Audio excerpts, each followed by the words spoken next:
sambil menunggu yang lain. Ini loh. Ya.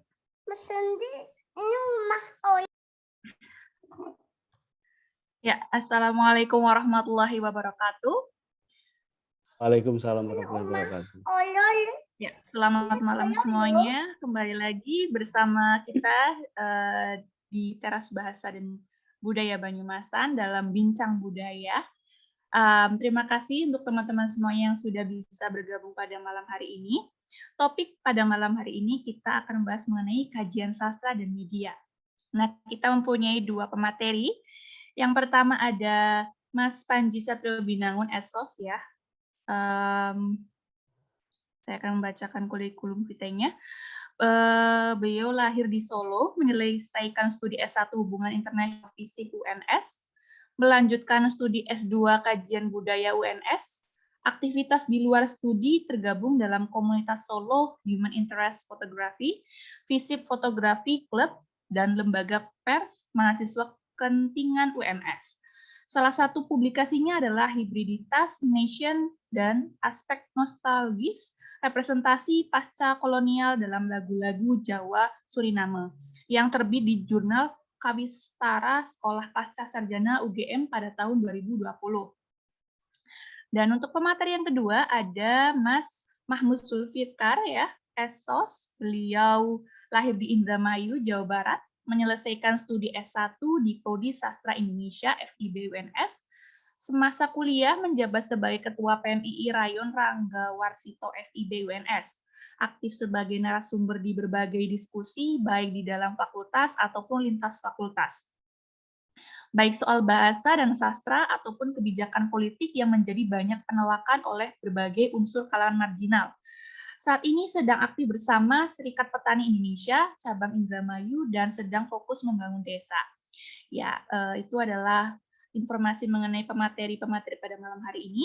Dan moderator pada malam hari ini ada Bapak Haris Sulistyo, MA.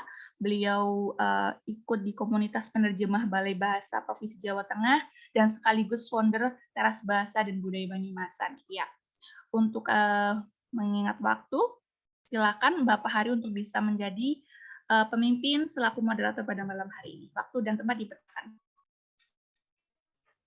Ya, terima kasih Mbak Dini. Sebelumnya rekan-rekan semua, selamat malam. Assalamualaikum warahmatullahi wabarakatuh. Ya, senang sekali Teras Bahasa dan Budaya Banyumasan belajar untuk konsisten, dan pada malam ini kita mengadakan diskusi budaya yang ketiga ya. Dari yang pertama dulu ada Mas Bagus juga, lalu ada Mas Jeffrianto, lalu ini sudah yang ketiga, dan saya kira malam ini cukup menarik. Kita kedatangan dua tamu yang cukup spesial karena kita selalu mencoba menghadirkan perspektif yang berbeda. Narasumber yang pertama seperti tadi disampaikan oleh Mbak Dini, ada Mas Panji Satrio Binangun yang sebenarnya basic akademiknya adalah HI, namun beliau concern terhadap studi film, baik untuk skripsinya maupun tesisnya sekarang. Dan ini menjadi menarik karena selama ini mungkin kita seringkali melihat bagaimana kajian film dilakukan oleh orang sastra maupun orang yang studi film atau orang yang studi seni, dan sekarang kajian film tersebut ada di tangan seorang yang fokus pada bidang hubungan internasional. Lalu apa korelasi kira-kira film ketika ditarik dalam perspektif hubungan internasional, dan itu akan memberikan wawasan kepada kita bahwasanya apalagi dengan beliau yang studi di kajian budaya ya, seperti hanya Mas Rindra begitu, beliau cukup banyak belajar tentang teori kritis, dan tentu harapannya malam ini kita akan mendapatkan banyak hal dari pemikiran-pemikiran beliau berkaitan dengan kajian terhadap film, khususnya dalam kajian HI mungkin ya, tapi saya kurang tahu nanti Mas Panji mau melihat dalam perspektif apa, tapi biasanya begitu dalam sudut pandang HI, karena memang teman-teman yang studinya misalnya HI itu relatif hubungannya dengan misalnya positivistik misal begitu, atau berkaitan dengan hal-hal yang berkaitan dengan kebijakan, lalu politik juga begitu. Dan ini juga menarik ya, kita tarik ke pemateri kita selanjutnya yaitu Mas Zulfikar. Mas Zulfikar ini sekarang sangat aktif ya dalam pergerakan petani begitu ya di Indramayu. Saya sering kali melihat baik di unggahan di WhatsApp-nya begitu, dan memang sangat tertarik untuk kegiatan-kegiatan ini ya, kegiatan-kegiatan yang berkaitan dengan kemasyarakatan begitu, dan itu sudah sangat lama terlihat. Termasuk skripsinya juga demikian, skripsinya berkaitan dengan lagu lalu berkorelasi dengan lingkungan. Dan ini menarik juga karena seringkali ketika kita dihadapkan pada lagu, maka lagu atau musik rata-rata adalah kajian orang seni. Di sastra juga sebenarnya banyak juga, tapi mungkin yang menjadi menarik adalah bagaimana ketika lagu itu dilihat dari sudut pandang sastra dan bagaimana kontekstualisasinya begitu. Dan hari ini kita akan mendengarkan pemaparan beliau mengenai pandangan-pandangan beliau, dan tentu mungkin juga apakah ada tarikan politik. Politik di sini tidak selalu berkaitan dengan politik yang ansih ya, tapi mungkin juga bagaimana terhadap lingkungan dan sebagainya. Nah, kesempatan ini merupakan kesempatan yang saya kira menarik, dan untuk efisiensi waktu, maka saya kira tidak bijak kalau saya berlama-lama berpanjang lebar, maka saya beri kesempatan yang pertama yaitu kepada Mas Panji ya, Mas Panji yang memaparkan apakah mau share misalnya PowerPoint atau tidak, monggo Mas Panji. Lalu silahkan Mas Panji, saya beri kesempatan untuk memaparkan materinya. Nanti kita lanjutkan ke Mas Zulfikar dan nanti kita ada diskusi. Saya kira begitu Mas Panji. Monggo, saya persilahkan. Oke, terima kasih banyak PBB, terima kasih banyak Mas Haring ya. Jadi sebenarnya saya di sini hanya bukan sebagai pembicara atau narasumber, ini kita diskusi bebas saja sebagai pemantik saja, karena membahas mengenai film dan kajian budaya itu sangat luas dan sangat multidisipliner gitu.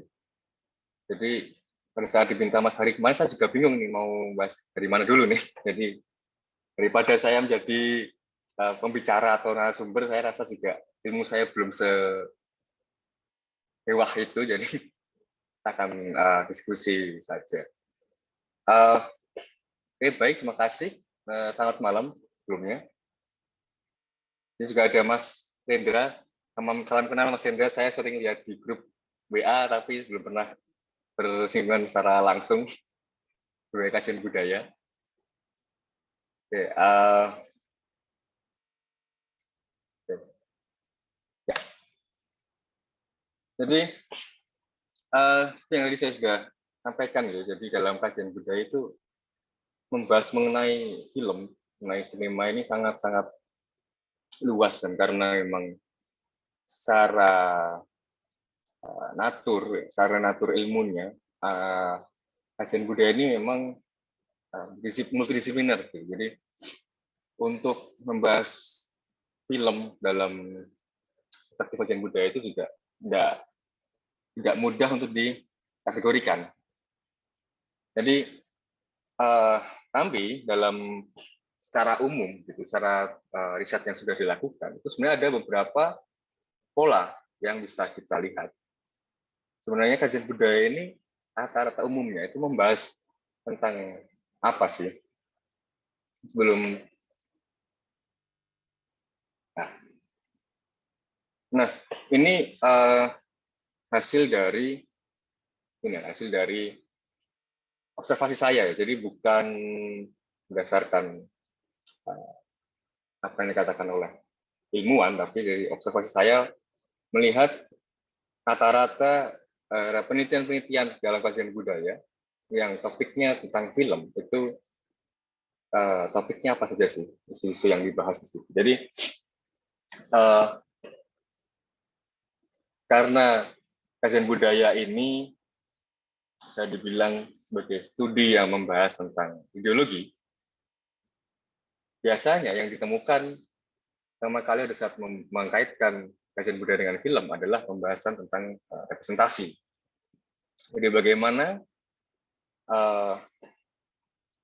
karakter atau jalan cerita dalam sebuah film ini merepresentasikan ideologi maupun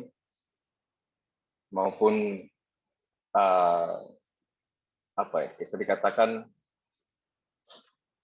dia sebenarnya sedang nyasar apa sih sebenarnya. Misalnya bagaimana tadi di depan ya, ada gambar di sini. Ini sebenarnya sengaja saya taruh di depan untuk membuka diskusi kita pada malam ini. Jadi ini ada cuplikan dari film di Amerika yang cukup klasik dari 1800, judulnya The Birth of a Nation, yang menggambarkan bagaimana lahirnya negara Amerika Serikat melalui perang sipil, melalui perang-perang revolusi. Dan dalam cuplikan ini adalah salah satu representasi dari orang kulit hitam yang direpresentasikan oleh wajah yang gelap, tapi tidak diimbangi dengan anatomi yang tepat. Jadi sebenarnya dia ini ingin menggambarkan orang kulit hitam di Amerika yang dianggap berperan dalam lahirnya bangsa Amerika. Masalahnya adalah dalam film ini orang kulit hitam tidak dilibatkan secara langsung. Alih-alih dia direpresentasikan secara bisa dibilang secara ngawur gitu ya, oleh orang kulit putih yang menyerupai orang kulit hitam. Dan dalam tahap ini, film bisa dilihat sebagai sebuah representasi dari ideologi pembuat film itu. Yang kedua, biasanya film kajian budaya dalam melihat film, dia melihat bagaimana industri film ini menggunakan representasi tadi, mencari pangsa pasarnya. Jadi misalnya saat ini kalau teman-teman perhatikan, bagaimana film-film yang ada di bioskop itu mulai masuk ke dalam topik-topik yang lebih liberal gitu. Misalnya topik-topik mengenai kebebasan gender, kesetaraan rasial, lalu topik-topik yang inklusif gitu, yang melibatkan misalnya film-film Hollywood tapi menggambarkan tentang kisah orang Asia di Amerika. Nah, ini juga ada kaitannya dengan industri film yang dia sebenarnya juga ingin menarik pasar-pasar orang-orang Asia agar juga tertarik dalam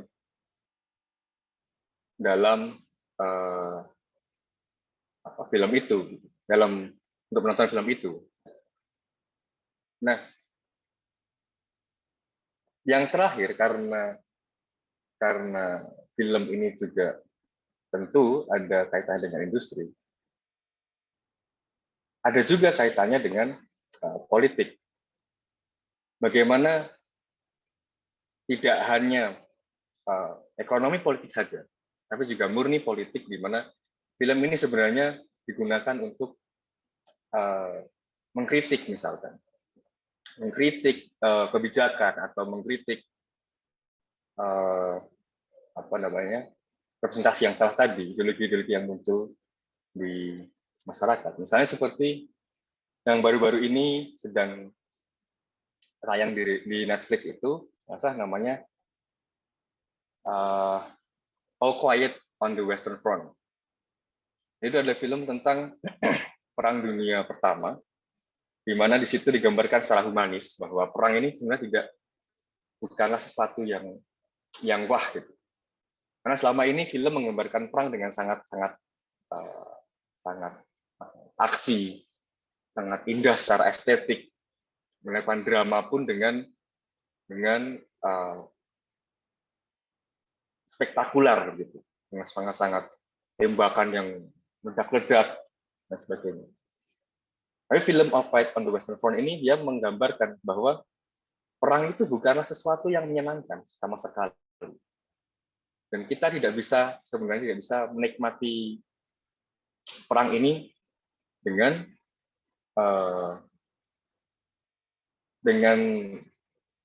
apa ya? Dia bilang dengan tanpa masa bersalah begitu. Ini bukan sesuatu yang wah dan spektakuler. Nah, inilah sebenarnya ada satu irisan di mana film ini digunakan untuk kampanye-kampanye anti perang sebenarnya. Di sisi lain, ada juga film-film yang digunakan justru untuk mendukung kebijakan-kebijakan perang. Misalnya seperti Top Gun misalnya. Mungkin dulu yang cukup berumur misalkan tahun 1980 melihat Top Gun dengan dramanya Tom Cruise, lalu keindahan estetika visualnya, spektakularitas pertarungannya dan sebagainya itu. Saya tidak menyangka bahwa sebenarnya yang ingin disampaikan dalam film itu adalah melakukan manuver yang mustahil untuk dilakukan. Sebenarnya itu adalah sebuah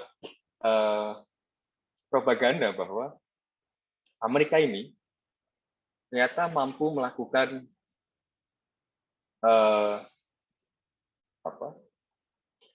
mampu memiliki sebuah program yang bisa mengalahkan musuh-musuhnya, memiliki teknologi pesawat yang bisa mengalahkan musuh-musuhnya, terutama dalam itu digambarkan Soviet gitu. Begitu juga dengan Rambo dan sebagainya. Nah, tulisan-tulisan yang banyak ini sebenarnya dia mau membicarakan tentang di balik semua itu, di balik ada representasi, ada industri film dan politik, itu semua ada ideologi di baliknya. Baik dalam sebuah film itu pasti ada ideologi.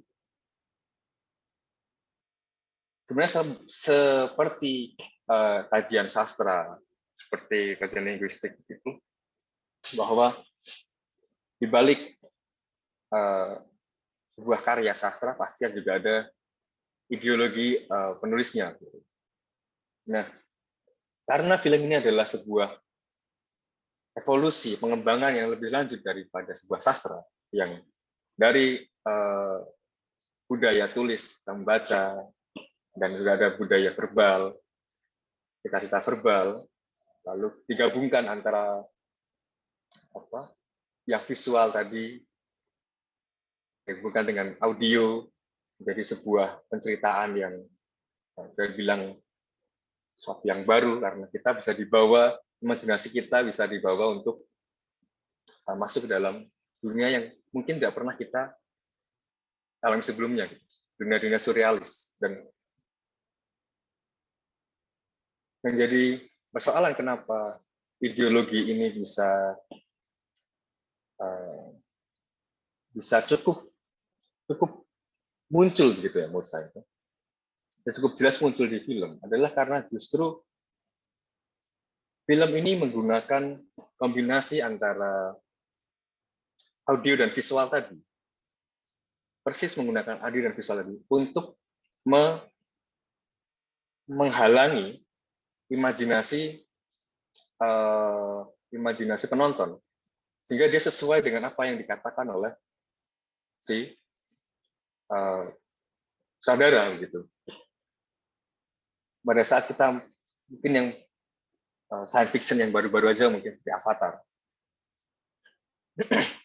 imajinasi kita tentang alien itu dibatasi dengan audio dan visual yang sudah dibikin oleh saudara. Nah, ini yang membuat menurut saya ideologi ini menjadi lebih mudah untuk ditangkap. Nah,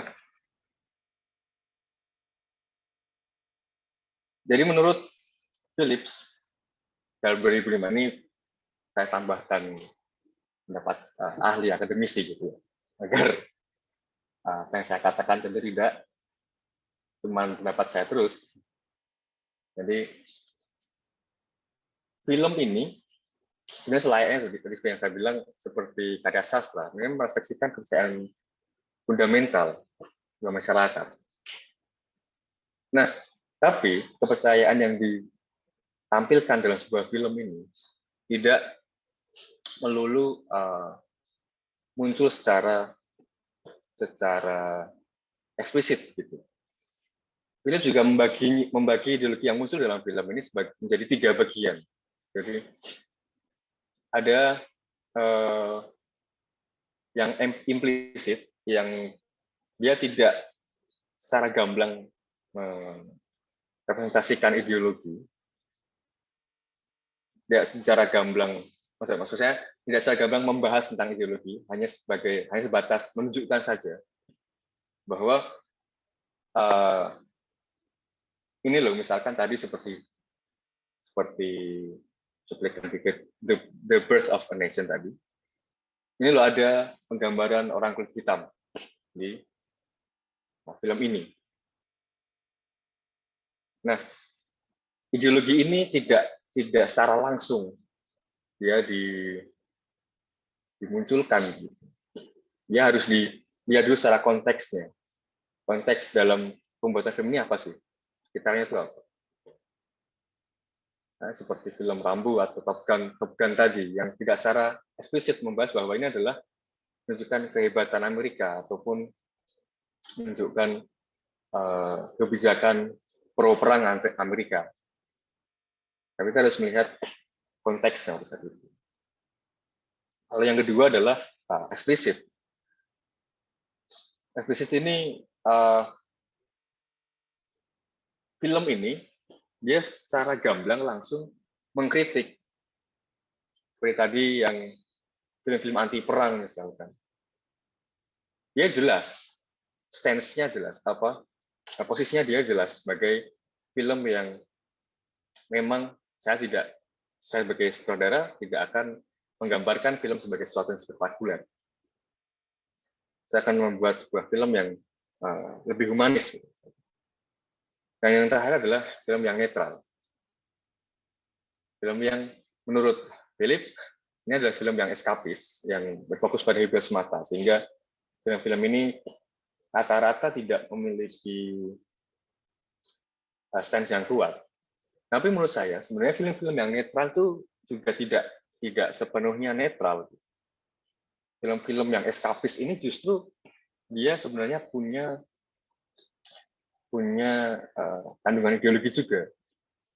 Permasalahannya mungkin tidak sekuat film-film yang ideologinya implisit ataupun eksplisit. Nah, jadi mungkin teman-teman pernah melihat film-film Avengers gitu. Film Avengers ini oleh Marvel ini kan dibagi menjadi, bagi teman-teman yang tahu kan, dibagi jadi beberapa fase gitu kan ya. Kalau teman-teman perhatikan, pada awal-awal Avengers ini dibuat, film Avengers ini dia sangat-sangat bisa dibilang merepresentasikan Amerika. Seperti yang ada di poster sebelah kiri, ini adalah poster Avengers di fase-fase pertama pada saat musuhnya masih Thanos itu kan. Karakter yang paling kuat di situ adalah Tony Stark dan Captain America. Tony Stark sebagai penggambaran raksasa industri Amerika yang dia bahkan bisa lebih tinggi daripada pemerintah Amerika. Dan Captain America yang digambarkan sebagai seorang tokoh penyelamat Amerika. Tapi kalau teman-teman perhatikan, di sini representasi kelompok ras lain misalnya, itu sebenarnya sangat kurang dalam film-film di fase-fase pertama Marvel ini. kebanyakan mereka berfokus pada Amerika sebagai pusat dunia. Bahkan alien pun yang menyerang itu menyerang New York gitu, bukan dunia. Nah, pada tahun-tahun itu Marvel itu yang pertama itu kalau nggak salah di tahun 2008 sampai 2019 kalau nggak salah. Itu adalah masa-masa di mana Amerika ini masih belum masih dianggap sebagai apa ya, pusatnya kebudayaan gitu. Mereka masih dianggap bahwa Amerika lah tetap sebagai polisi dunia. Tapi perkembangan perdebatan tentang representasi, muncul LGBT, muncul kelompok-kelompok minoritas, utama kelompok-kelompok minoritas di Amerika, gitu. Dan kemunculan neo-Nazi dan neo-kanan di Amerika menggeser arah film Marvel sendiri. Kalau dilihat di bagian kanan, yang paling besar di poster itu sudah bukan laki-laki dan sudah tidak pakai baju Captain America. Dan kalaupun ada Captain America di situ, dia sekarang kulitnya hitam. Di situ juga ada superhero yang sekarang Asia, representasi dari kelompok Asia di Amerika. Memang meskipun di film selanjutnya Marvel ini masih juga sedikit Amerika sentris begitu, tapi bagaimana dia sudah mulai bisa memasukkan perempuan sebagai tokoh utama, lalu kelompok-kelompok Asia sebagai superhero juga, bagaimana orang Afrika sebagai juga superhero yang punya peran besar, meskipun dalam konteks pasca kolonialis ini juga sebenarnya jadi perdebatan gitu. Dalam film Marvel, Afrika ini juga digambarkan dengan sudut pandang Barat juga, karena ya masa ada negara semaju Wakanda yang memang bahkan sampai negara-negara Barat pun ingin memiliki teknologinya gitu. Jadi dalam konteks ini, menurut saya ada 3 elemen tadi yang kita sudah bahas. Ada representasi, ada industri film, dan juga ada aspek politik, meskipun tidak secara langsung. Dalam hal ini, representasi dari orang kulit hitam, representasi dari Asia, representasi dari Amerika, ataupun representasi dari perempuan gitu, yang sebelumnya di film-film Marvel yang awal tidak muncul, lalu akhirnya dimunculkan. Yang menurut saya ini berkaitan dengan pangsa pasarnya juga, bahwa kalau kita lihat secara di sosial media gitu ya, secara populer, udah banyak yang namanya SJW itu kan, social justice warrior, yang kalau misalkan film ini nggak merepresentasikan orang kulit hitam atau tidak merepresentasikan perempuan dan sebagainya, maka film ini akan di-cancel, nggak akan ada yang nonton. Dan di sisi lain ada juga politik, di mana pada saat misalkan di film Marvel yang Shang-Chi yang merepresentasikan soal superhero Asia itu, pada saat itu sangat sedang hangat-hangatnya COVID di Amerika, yang sampai ada diskriminasi, sampai ada kekerasan terhadap orang-orang Asia di Amerika. Dan ini sebenarnya adalah penggambaran bahwa Amerika ini di satu sisi dia sangat multikultural, di satu sisi dia merupakan tempat bagi banyak sekali ras dan kultur. Di sisi lain, ras dan kultur ini tidak punya tempat. Mereka tidak punya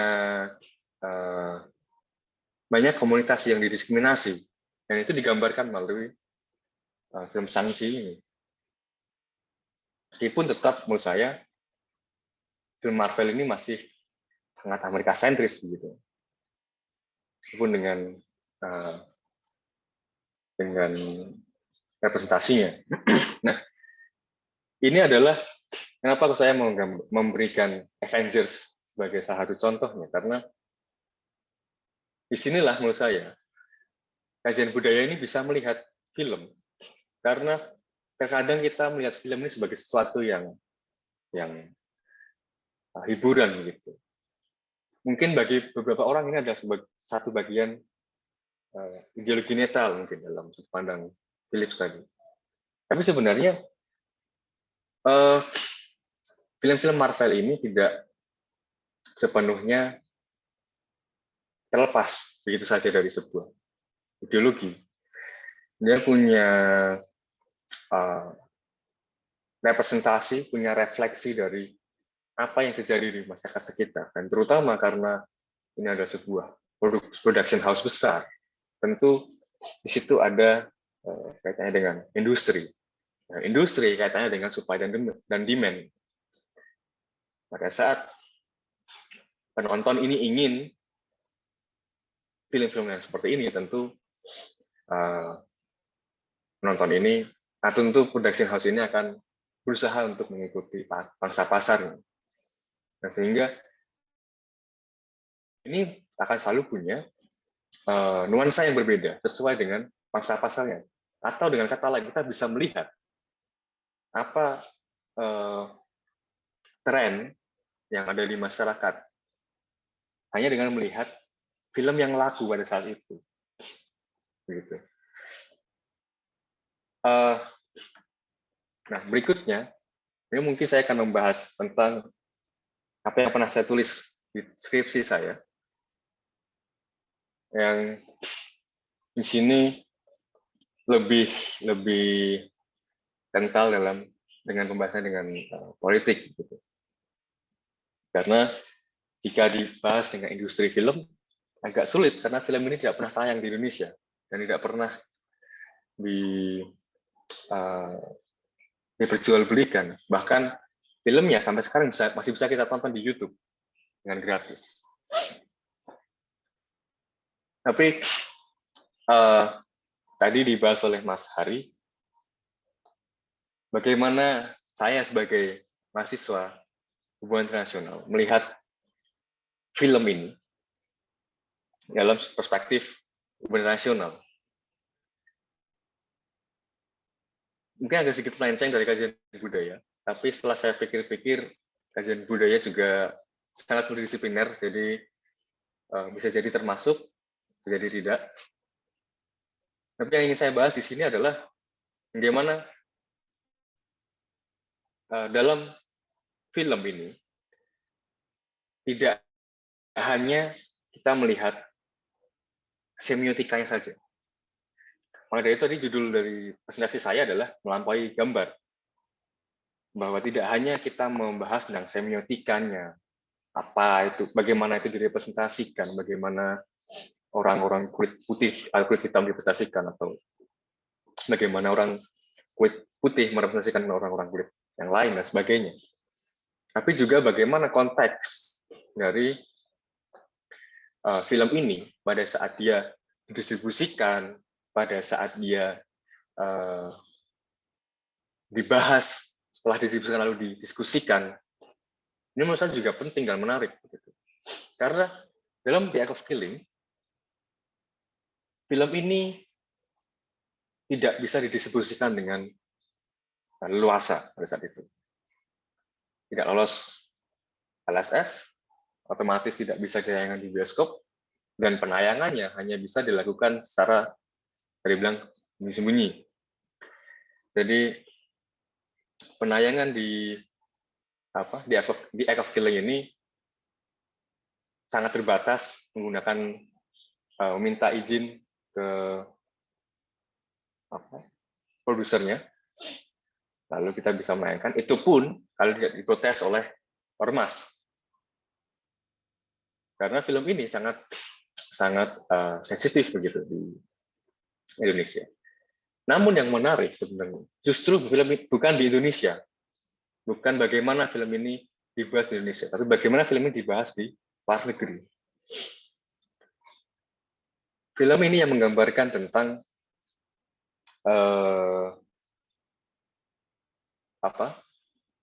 reenactment, jadi mengulangi peristiwa lagi gitu.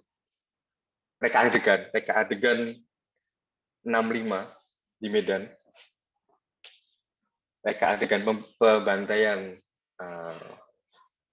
orang-orang yang dianggap berafiliasi dengan PKI di Medan, dan salah satunya adalah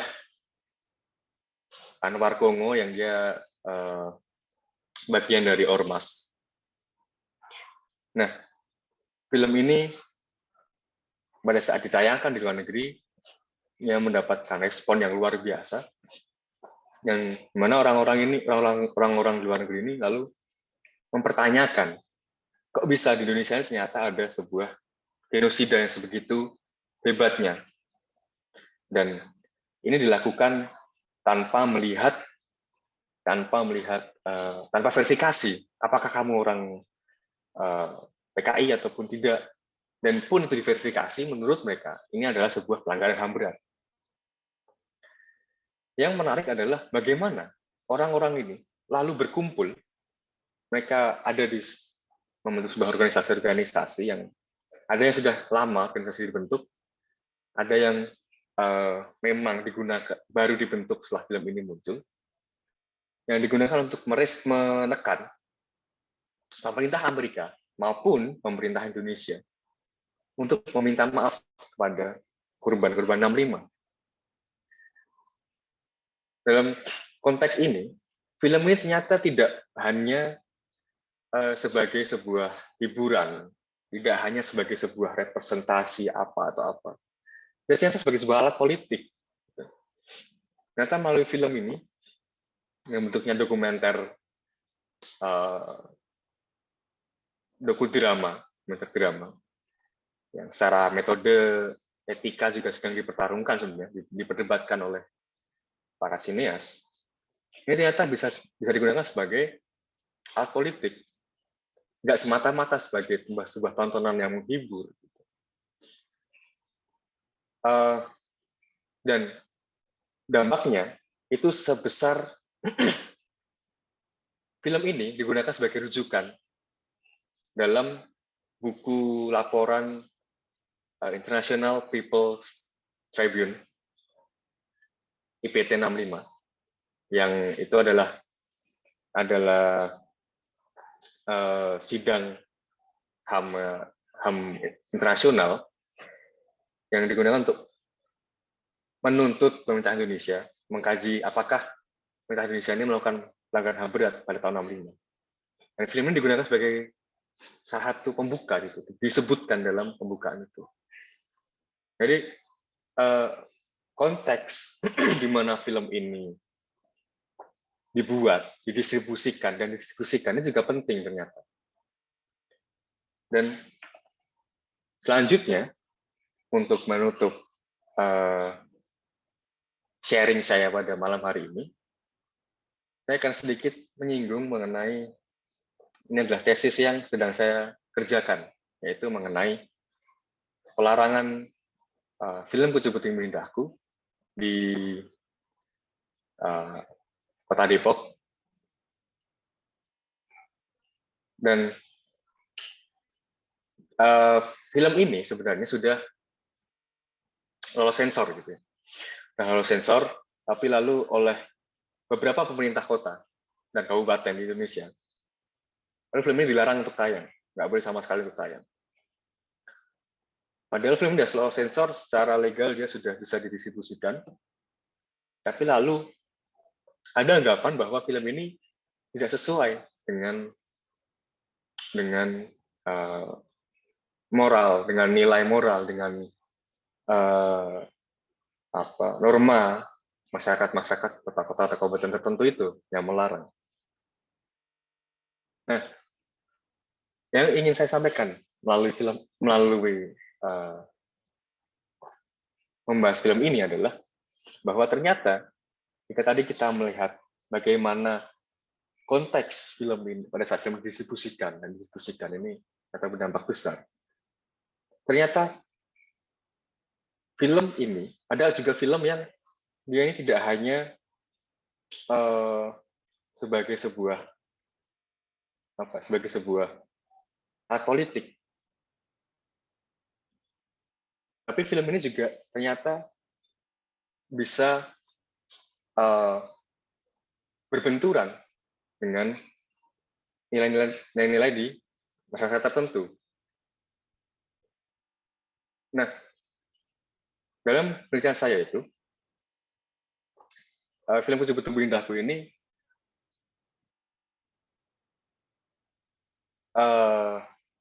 dianggap dia tidak sesuai dengan ideologi masyarakat, tidak sesuai dengan norma agama di masyarakat Kota Depok, yang sebenarnya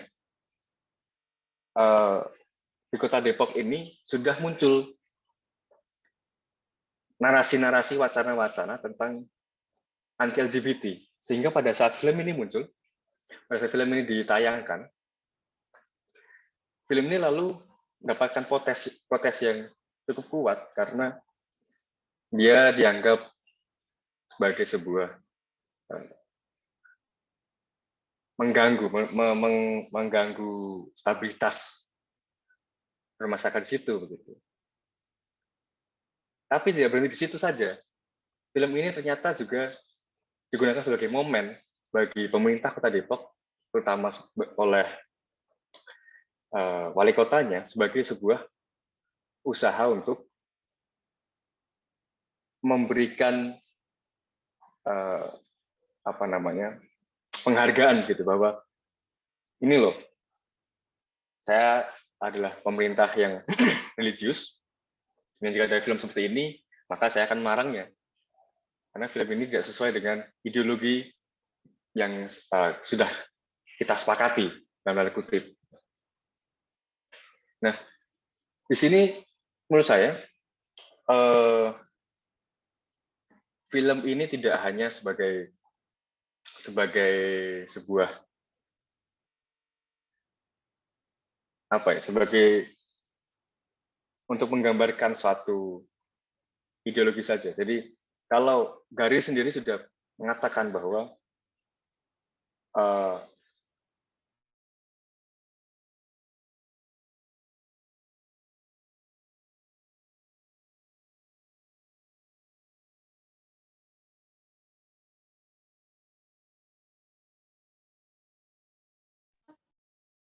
Halo Mas Panji.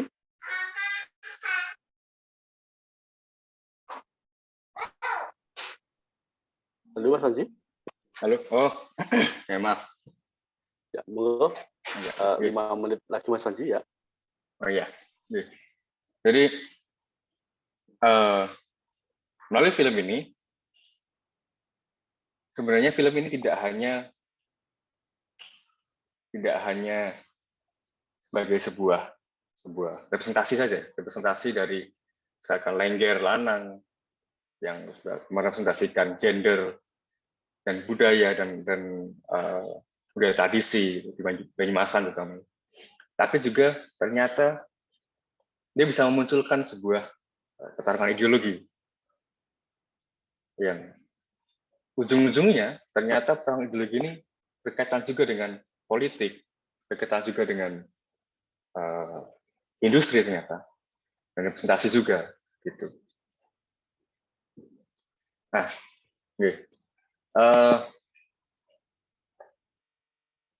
jadi saya ngikutin mawon Mas Hari, mungkin lebih banyak nanti kita bisa diskusi mawon. Terima kasih teman-teman, dengan ngapunten tentang jika ada salah kata. Monggo Mas Hari, saya kembalikan. Ya, terima kasih Mas Panji atas paparannya. Suaranya cukup jelas, mohon maaf karena saya harus ganti device. Jelas ya?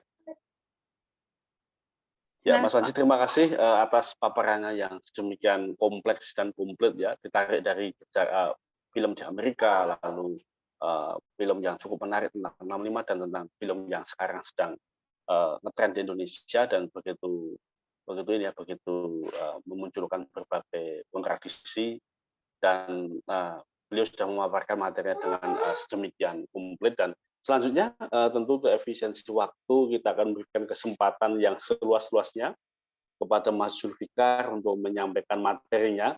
Ketika tadi Mas Panji membahas mengenai film, maka Mas Zulfikar ini membahas mengenai musik begitu ya. Tentu yang dilihat lebih ke aspek lagunya ya, karena mungkin tidak akan berbicara notasi dan sebagainya. Saya kira begitu Mas Zulfikar, monggo untuk open kamera dan lalu menyampaikan materinya dan kita semua akan menikmati paparan dari Mas Zulfikar. Monggo Mas Zulfikar.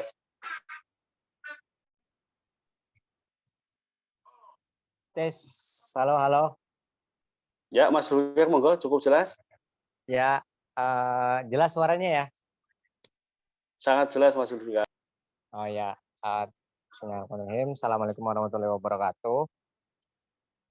Terima kasih kepada Mas Hari Sulistyo selaku founder dari Teras Bahasa dan Budaya Banyumasan dan juga dosen sekaligus teman saya. Kemudian juga kepada teman-teman Teras Bahasa dan Budaya Banyumasan yang telah memberi kesempatan kepada saya untuk sedikit berbagi apa yang dipunyai oleh saya yang sedikit ini. Mungkin sedikit permohonan maaf jikalau nanti penjelasan saya mungkin kurang komprehensif karena sudah kurang hangat apa yang menjadi yang saya paparkan itu sudah kurang hangat karena sepertinya sudah lama tidak membahas ini gitu. Terkait soal lagu dalam perspektif kajian sastra. Ini yang menarik adalah sastra ini kan dia mungkin bisa saya sederhanakan sebagai literasi lah ya, literatur begitu. Literatur yang kemudian secara penyebaran ya mengikuti perkembangan zaman itu mungkin kurang masif begitu. Artinya kurang masif itu kurang masif dan kurang bisa diterima oleh banyak orang. Karena literasi butuh effort untuk membaca, butuh effort untuk waktu khusus lah.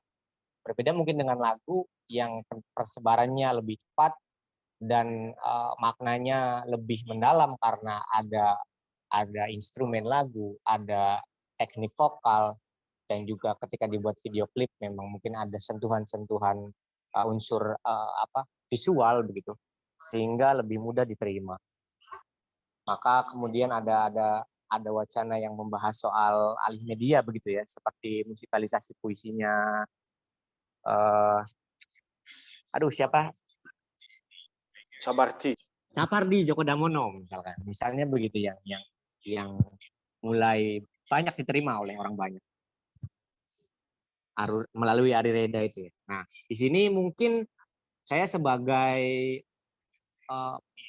sarjana sastra ya, pembelajar sastra yang kebetulan, ya bukan kebetulan sih, yang memang skripsi saya membahas soal lagu, objek skripsi saya membahas soal lagu. Jadi yang pertama, saya memilih lagu sebagai objek skripsi karena lagu ini menjadi objek skripsi karena lagu kan adalah puisi lah, puisi yang dilakukan, puisi yang diberi instrumen, kemudian menjadi sebuah lantunan-lantunan, dan di situ ada makna ya, ada lirik di situ. Nah, kemudian lagu ini menjadi menarik karena penyebaran propaganda tadi ya, penyebaran media itu lebih mudah diterima dan lebih mudah diingat mungkin ketimbang hanya puisi begitu ya. Di sini saya meneliti lagu dari band kecil ya dari Cirebon yang kebetulan juga kawan saya, yang dia sekaligus aktivis lingkungan juga begitu. Mungkin untuk pemanasan agar ada sedikit pengalihannya, saya aja ya, mendengarkan lagu yang menjadi objek skripsi saya ya. Layar.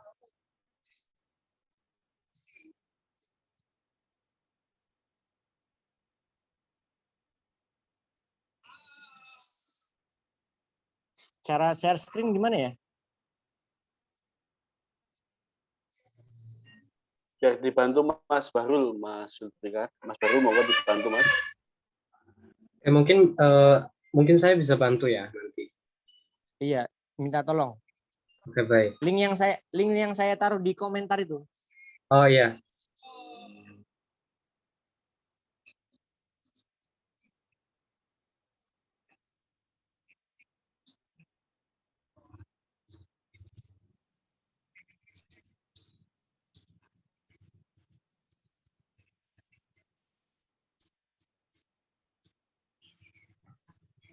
Apakah suaranya bisa didengar, Kak? Ya.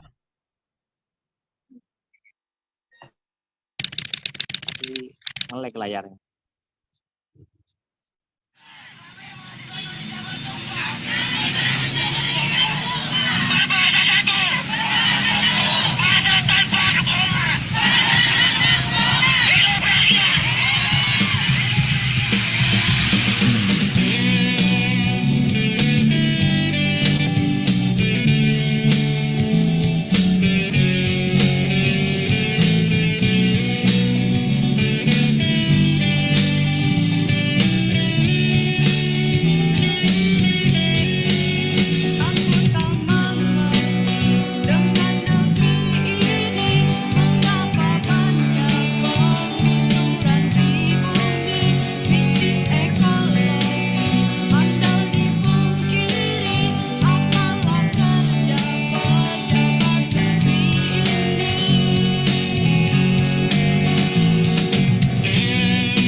Ya,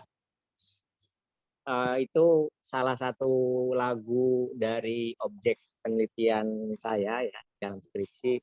Semoga terdengar jelas tadi audio dan visualnya. Mungkin di lain kesempatan teman-teman bisa mengplay lagu itu lagi ya, jikalau kurang jelas secara sinyal misalnya. Nah, di sini saya membahas lagu itu ke dalam sebuah teori yang disebut dengan ekokritik ya. Ekokritik besutan Greg Garrard namanya. Bukunya terbitan Cambridge ya, Cambridge University. Saya ambil dari buku babonnya asli berbahasa Inggris. Yang di situ dia diterangkan bahwa environmental problems require analysis in cultural as well as scientific terms. Yang intinya dia mengatakan analisis tekstual dan kontekstual harus dilakukan untuk mencari akar masalah lingkungan yang dihasilkan oleh interaksi antara pengetahuan ekologi dengan perubahan budaya.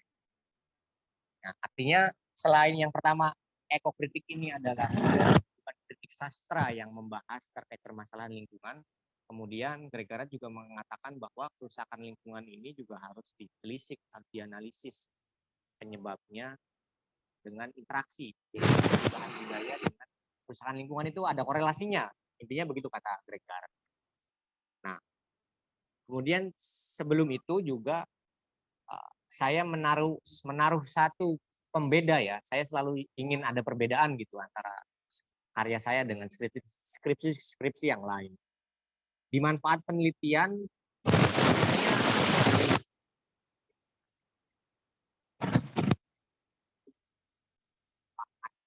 etis dan praktis. Kemudian tidak ingin penelitian saya begitu, skripsi saya itu hanya akan memenuhi rak perpustakaan kampus dan berdebu dan dianggap angin lalu. Saya menambahkan satu manfaat, namanya manfaat aksiologis. Saya ingin menunjukkan bagaimana penelitian ini bisa menjadi bukti bahwa lagu itu bisa menjadi propaganda, alat propaganda.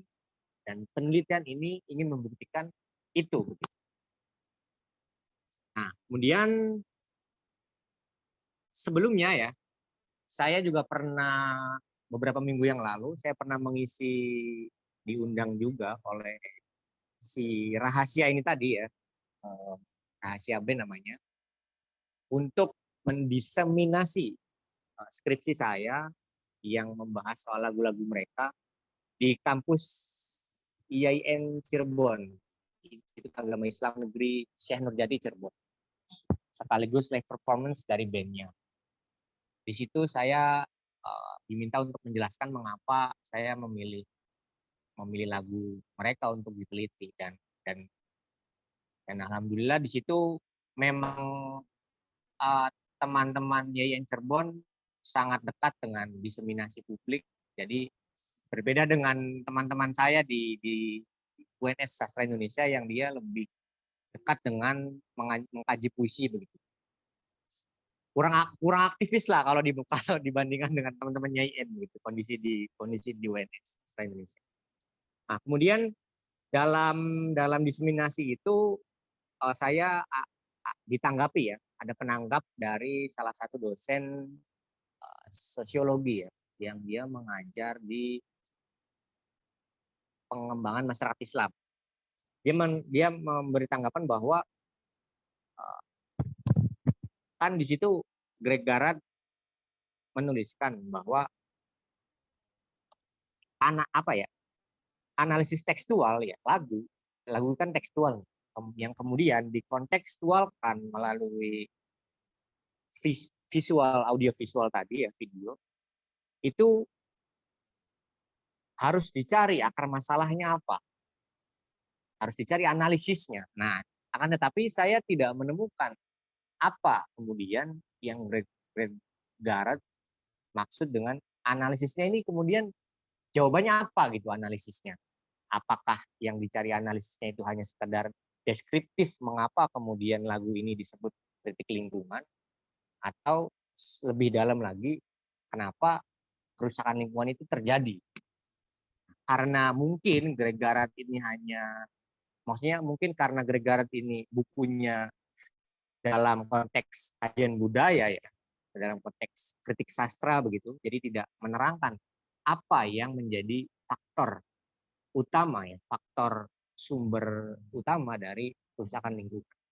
Yang kemudian dosen yang Gus Pak Aji itu mengatakan alangkah lebih baiknya ketika ini hendak kemudian dibukukan ya, karena saya juga sempat menerangkan skripsi saya akan dibukukan begitu. Dia memberi saran jikalau nanti dibukukan katanya alangkah lebih baik analisisnya itu ditambahi dengan dituliskan dengan mengapa kemudian kerusakan lingkungan yang dijadikan refleksi oleh lagu-lagu rahasia itu terjadi, apa penyebab kerusakan lingkungannya itu.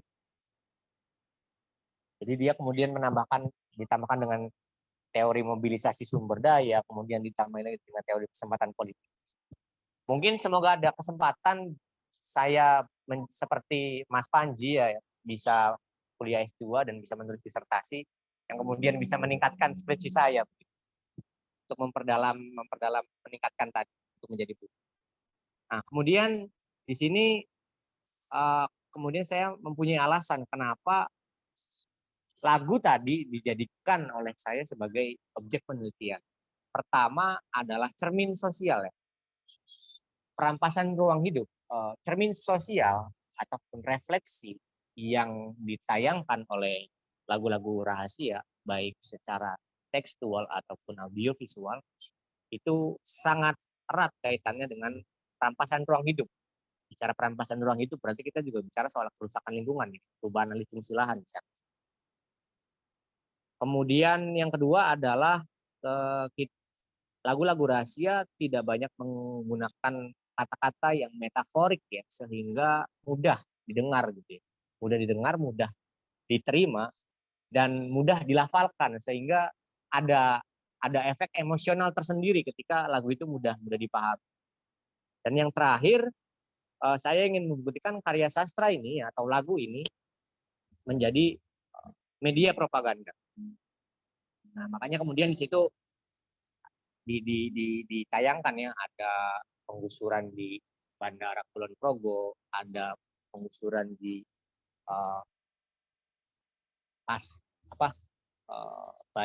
Banyuwangi, Urut Sewu, Kendeng ya, Rembang, dan Bandara BIJB di Jawa Barat yang semuanya penggusuran. Nah, kemudian cara saya mengupas bagaimana lagu itu kemudian menjadi akademis gitu ya. Jadi kan dalam sidang skripsi mengatakan ini kalau tidak disertai dengan wawancara dengan penulisnya, latar belakang sosial penciptaan lagunya, ini tidak, intinya cocokologi lah apa yang saya maksud dengan kritik lingkungan dengan lagu-lagu ini. Maka penghubungnya adalah latar belakang sosial penciptaan lagu. Maka ada tiga pembahasan yang saya kupas ya. Yang pertama adalah latar belakang sosial penciptaan lagu, di mana di situ ada soal tema lagu, tema lagunya soal apa, misalkan di situ salah satunya ya Nalar Elit Negeri ini misalkan di situ diceritakan soal bagaimana kebijakan yang yang tidak memihak pada rakyat begitu ya. Kemudian selanjutnya adalah kerusakan lingkungan misalnya yang sangat nihil memperhatikan kehidupan warga di tapak ya. Selanjutnya dengan identitas kelompok.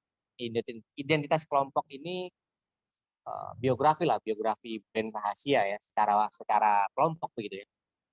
Mengapa mereka kemudian menuliskan lagu-lagu itu? Ternyata mereka itu dalam kuliah ya, ada 4 personil itu ya, 4 personil dan semuanya itu mahasiswa ya, mungkin saya anggap mudah sosiologi lah ya, jurusannya ada pengembangan masyarakat Islam dan sosiologi hukum kalau tidak salah. Di situ dia ada tugas turun lapangan mungkin untuk riset atau apa, ininya turun lapangan lah turun lapangan dan ditugaskan oleh dosennya ke tempat-tempat konflik gitu ya. Dari pengalaman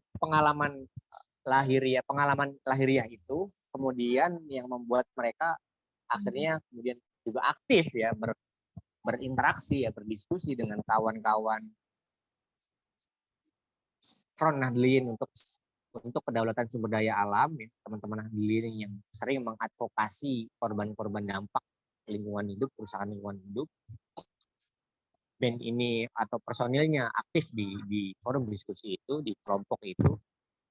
Dan yang terakhir situasi sosial. Artinya situasi sosial yang mereka temui di lapangan itu kemudian melahirkan dia untuk menuliskan lagu. Itu latar belakang sosialnya secara singkat. Kemudian yang kedua saya membedahnya terkait dengan bentuk kritik ekologinya.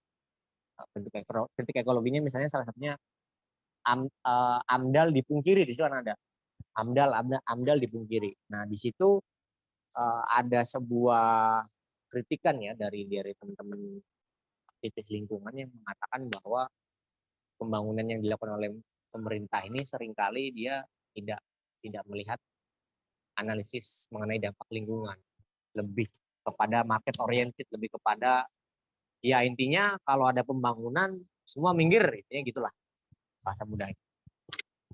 Itu yang kemudian saya sebut sebagai bentuk kritik ekologi.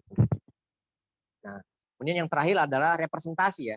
Representasi lagu-lagu rahasia sebagai agitator perlawanan.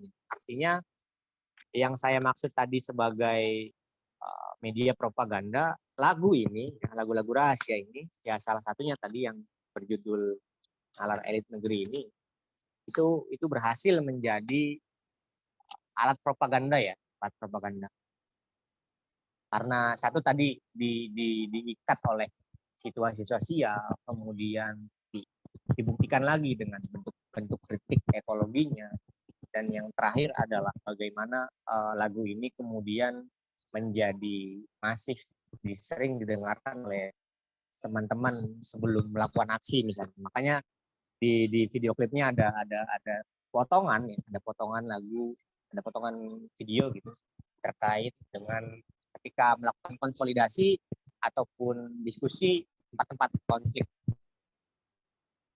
Nah, makanya kemudian di situ kan di sedikit mengutip lagunya ya, dia di situ dijelaskan, bukalah matamu kawan, lihatlah kondisi negeri ini, jangan hanya kau bisa selfiean dan jangan cuma berpakaian. Ini begitu istilahnya agitasi ya, agitasi yang saya kira cukup berhasil untuk mempengaruhi massa. Mungkin kalau dari saya ya terkait dengan kajian lagu dalam perspektif sastra menjadi menarik ketika lagunya kemudian dekat dengan kehidupan kita dan kontekstual begitu ya. Dan terakhir saya juga tertarik ya begitu ya dengan kemudian ketika melakukan penelitian ini saya teringat dengan apa yang sering dilakukan oleh teman-teman lekra begitu ya, dengan istilah turun ke bawah ya. Artinya teman-teman rahasia ini saya kira ya mungkin masuk dalam kriteria apa yang dimaksud dengan lekra turun ke bawah, di mana seorang musisi itu dia sebelum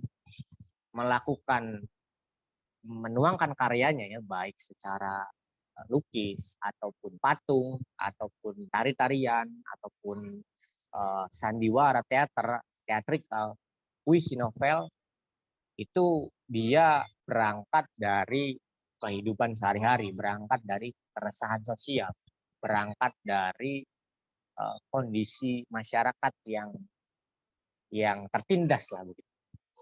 Ini yang kemudian menjadi ketertarikan saya untuk mengangkat lagu ini, karena setelah berbicara wawancara dengan penulisnya, dengan penulis lagunya, dengan teman-teman personil mereka rahasia, ya mereka memang menjalaninya langsung begitu. Artinya apa yang disebut lekra turun ke bawah ya, mereka menjalaninya langsung. Itu yang kemudian menjadi hal yang menarik buat saya untuk diteliti. Mungkin itu yang bisa saya sampaikan dulu, Mas Hari. Mungkin kita bisa lebih mengalir ya terkait dengan diskusinya. Sekian Mas Hari, terima kasih. Saya kembalikan ke Mas Hari.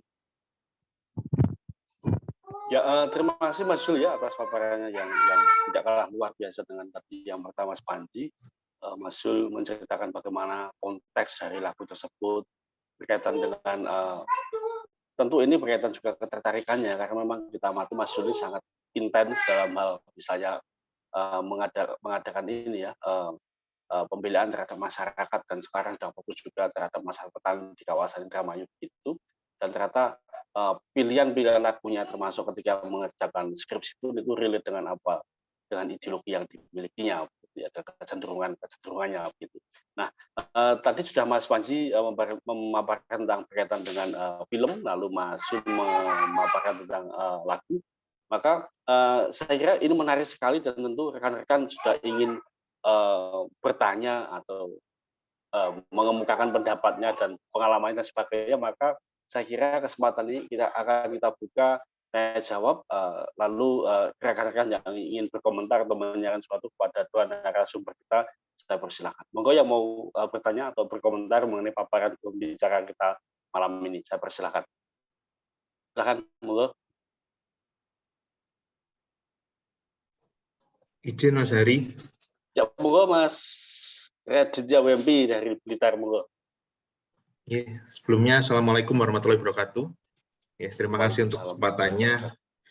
Ya, sebagai orang linguistik yang berada di kumpulan orang-orang sastra ini cukup menarik. Ada insight baru yang saya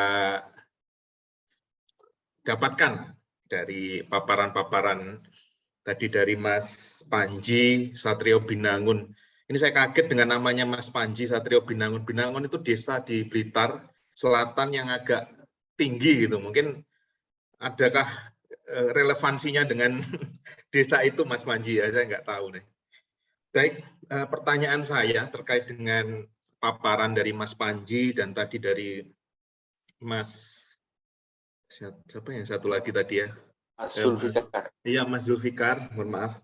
Ini menarik sekali. Jadi ada yang saya ingin ulas enggak? Kegalauan saya sebenarnya. Saya membaca beberapa hal terkait dengan sastra dan film. Yang saya mungkin tanyakan dulu sastra dan film kepada Mas Panji. Sastra dan film ini menarik ya, kajian yang cukup kalau di telaah itu kita akan menuju pada suatu konsep yang disebut ekranisasi, yaitu mengubah sastra, dimensi sastra diubah menjadi audiovisual berupa film gitu. Nah, fenomena ini menarik. Kenapa menarik? Jadi ada unsur skeptis yang menjadi pemikiran saya. Apakah di film itu ada kekeringan ide sehingga harus meminjam sastra sebagai media yang harus dikembangkan di sana sebagai film. Dan terbukti ekranisasi ini film-filmnya kalau dari novel diubah menjadi film itu luar biasa animo masyarakat. Kita tahu yang pertama film yang diangkat dari novel ada banyak ya, Laskar Pelangi, jutaan penonton, kemudian beberapa film lagi Sang Penari, animonya juga cukup besar. Dari novelnya Ahmad Tohari yang tempo lalu kita bahas Ahmad Tohari dan itu juga luar biasa.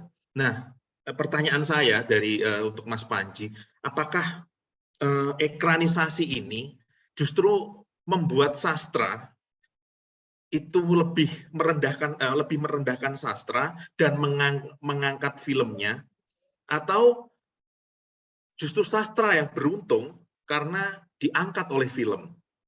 Nah, ini yang ingin saya tahu dari pandangan Mas Panji sebagai seorang yang menekuni kajian budaya dan konsentrasinya di film gitu. Mungkin itu dulu yang ingin saya tanyakan. Terima kasih Mas Hari dan Mas Panji kesempatan. Ya, terima kasih Mas Wempi atas pertanyaannya. Mas Wempi ini adalah staf pengajar di UNU Blitar. Mas Panji bisa langsung jawab ya, monggo Mas Panji untuk menanggapi pertanyaan Mas Bembi. Meresun Pak Remdi. Jadi kalau menurut saya sebenarnya lebih kepada film ini mungkin betul ya. Jadi film ini ada kekeringan ide satu sisi, terutama film-film Indonesia gitu ya.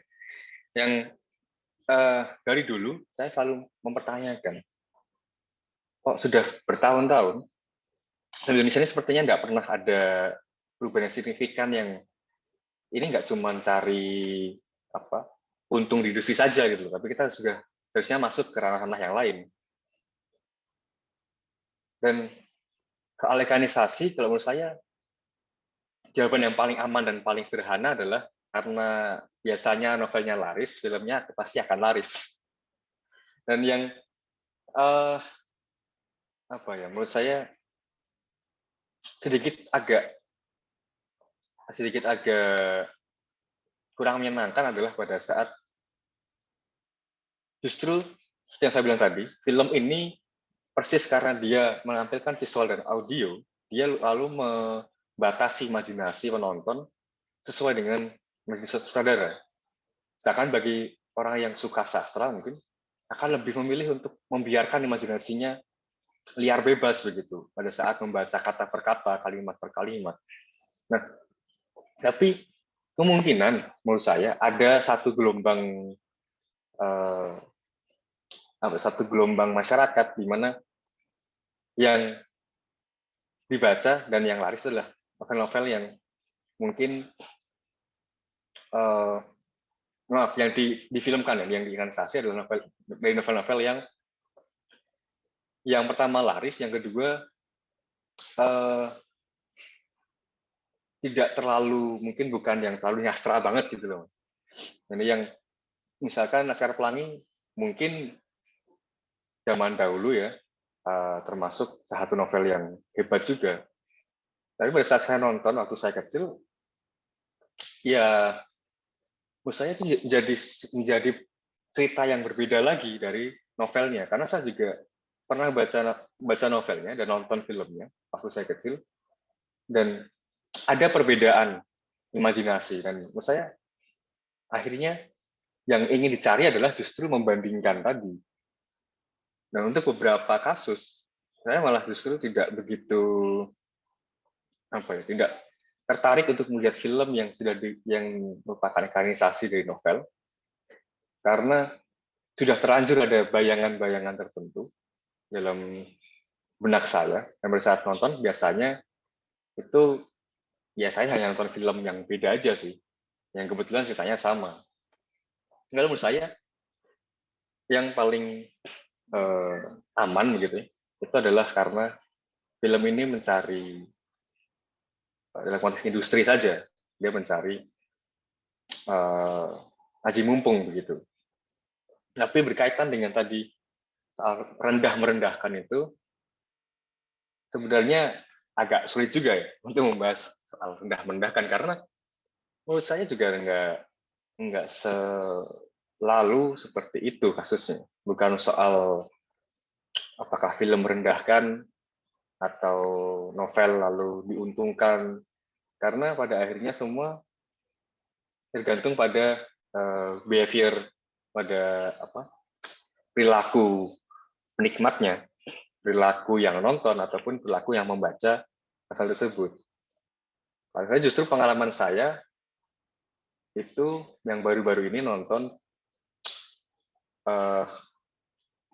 seperti dendam, seperti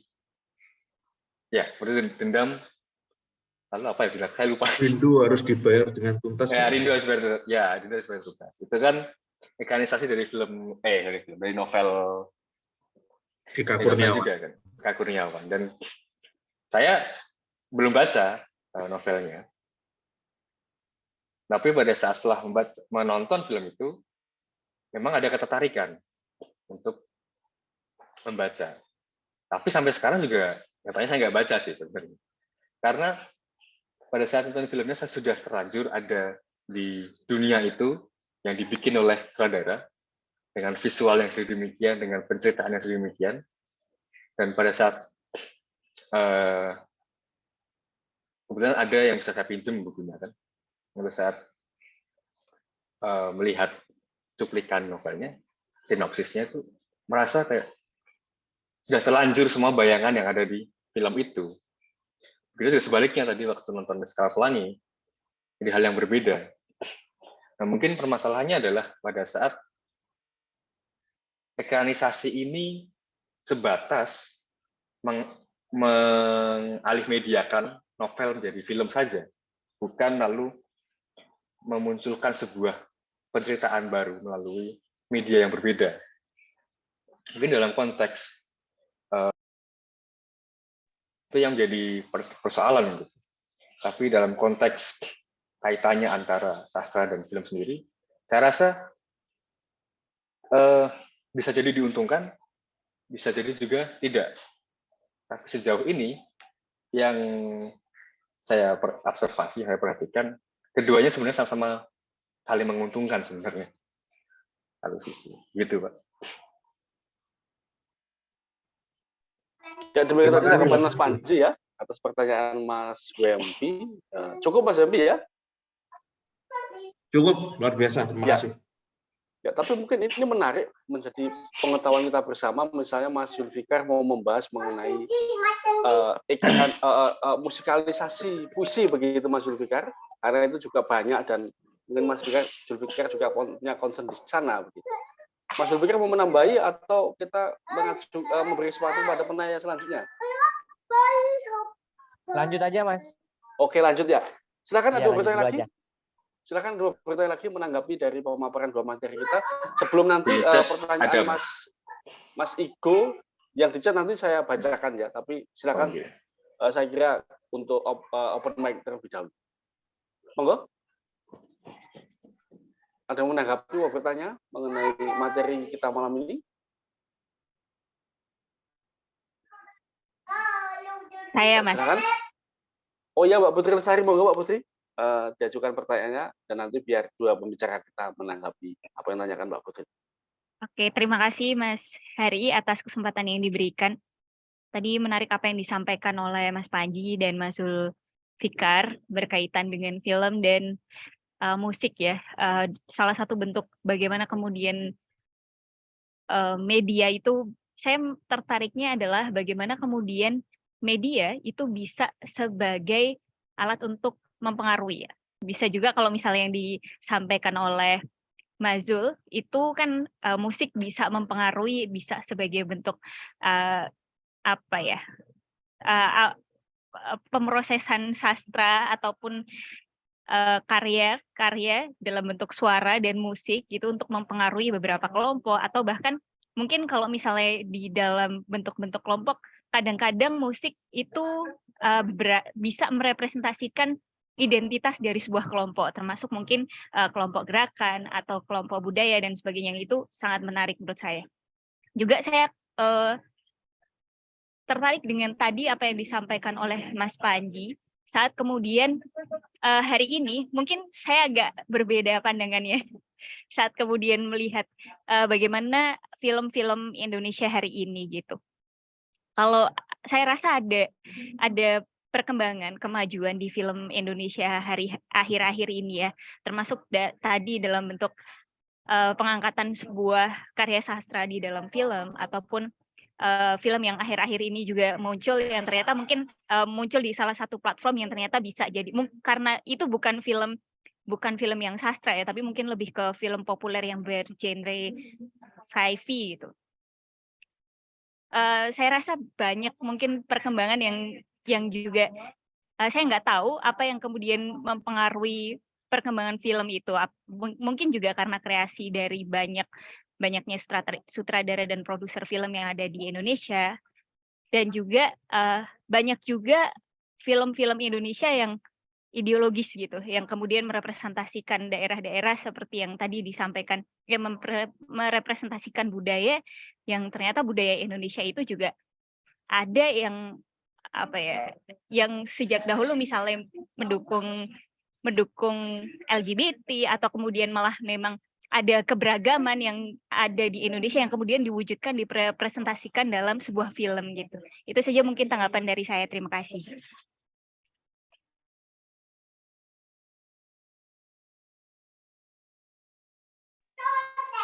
Ya monggo, Mas Panji bisa menanggapi ya dari tanggapan Mbak Putri Lestari, termasuk Mas Zul nanti ya bisa menanggapi. Monggo.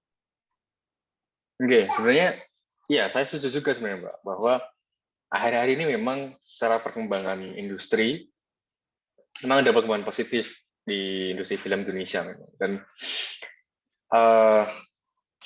mungkin saya nggak tahu yang dimaksud Mbak Putri tadi apakah The Big Four di Netflix atau yang lain. Karena kalau mungkin ya soal The Big Four itu sebenarnya menurut saya ada persoalan apa ya, formula-formula industri tertentu yang dia pakai formula industri yang sudah mapan lalu digunakan untuk promosi dalam konteks industri begitu, lalu untuk distribusi dan akhirnya menjadi sebuah film yang hype-nya tinggi. Jadi kalau zaman sekarang mau cari film yang hype-nya tinggi itu sebenarnya nggak begitu sulit, apalagi kalau film itu larinya ke platform seperti Netflix begitu ya, yang lebih kita buka Instagram ada iklannya, buka Twitter ada iklannya, buka TikTok ada iklannya. Nah, di situ mungkin saya rasa ada perbedaan, artinya sebatas itu sebagai sebuah industri yang hype-nya tinggi gitu. Karena pada nyatanya pada saat setelah ditonton, setelah direview ya nggak segitunya, nggak sebagus itu ternyata. Artinya kan secara substansial masih ada permasalahan. Misalkan dalam cara penceritaannya, ini secara teknis begitu ya, penceritaan dan sebagainya. Lalu yang kalau saya melihat dari sudut pandang HI begitu, saya udah ngobrol sama Mas Hari waktu itu. Saya pernah lihat liputan BBC yang menceritakan tentang seorang dosen bahasa Indonesia satu-satunya di Universitas Napoli, yang beliau ini bilang bahwa kenapa bahasa Indonesia ini minim peminat karena orang-orang Italia itu lebih mengenal film-film atau budaya populer yang ada di Korea maupun Jepang. Nah, sekarang persoalannya adalah bagaimana sebenarnya membuat sebuah rumusan untuk membuat sebuah film yang mungkin populer, menyenangkan, tapi juga bisa booming gitu loh, bisa nggak cuman hype-nya di awal lalu terus ternyata wah nggak jelek, bisa lagi nggak usah nonton, ternyata nggak menarik. Jadi bagaimana bisa membuat itu, dan kalau kita perhatikan sebenarnya Korea, Jepang itu mereka punya satu karakteristik. Korea itu punya karakteristik sendiri dalam penceritaan, dalam topik yang diangkat untuk diceritakan.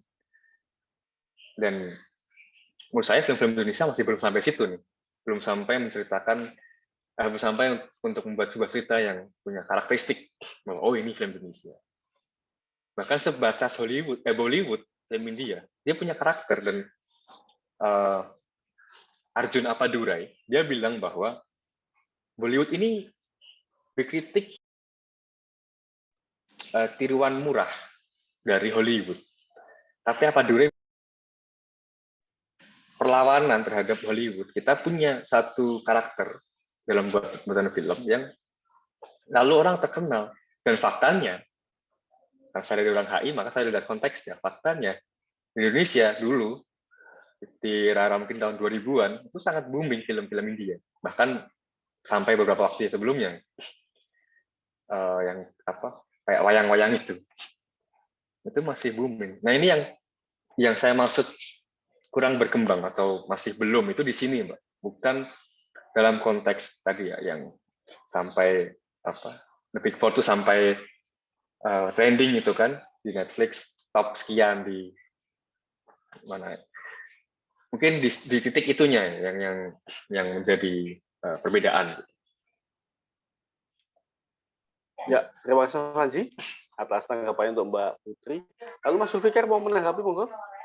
Ya, kalau dari saya ya, misalnya terkait dengan tadi ada novel, ada film, lebih terkenal filmnya misalkan daripada novelnya. kemudian orang tahu novel setelah nonton filmnya.